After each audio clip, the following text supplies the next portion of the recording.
നമുക്ക് butter chicken എങ്ങനെ ഉണ്ടാക്കാമെന്ന് നോക്കാം. കുറച്ച് എല്ലില്ലാത്ത ചിക്കനാണ് ഞാൻ എടുത്തിരിക്കുന്നത്. ചെറുതായിട്ട് എല്ലുണ്ടെങ്കിലും കുഴപ്പമില്ല.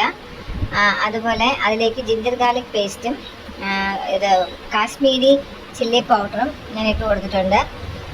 ഒരു നാരങ്ങയുടെ പകുതി നമുക്ക് കുരു കളഞ്ഞ് അതിലേക്ക് പിഴിഞ്ഞൊഴിക്കാം.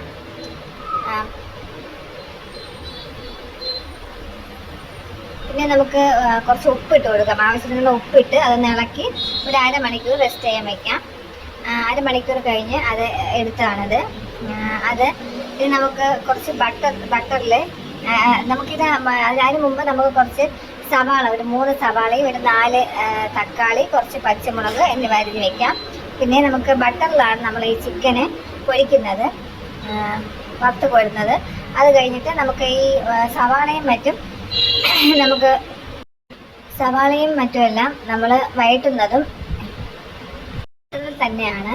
ഞാനിപ്പോൾ ഇതിൽ പച്ചമുളകും പിന്നെ കുറച്ചൊരു ജിഞ്ചർ ഗാർലിക് പേസ്റ്റ്, കുറച്ച് അണ്ടിപ്പരിപ്പ് എന്നിവ ഞാൻ ഇട്ട് കൊടുത്തിട്ടുണ്ട്.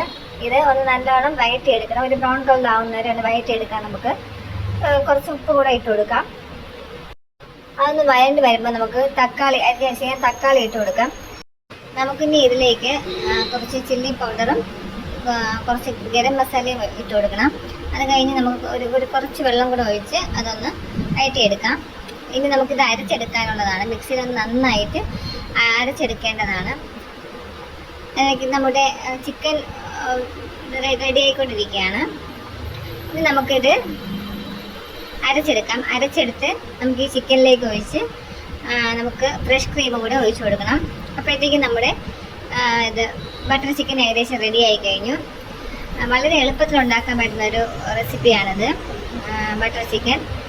പിന്നെ നമുക്ക് ലാസ്റ്റ് നമുക്ക് കസൂരി മേത്തി കൂടി വേണമെങ്കിൽ ഇട്ട് കൊടുക്കാം. Thank you.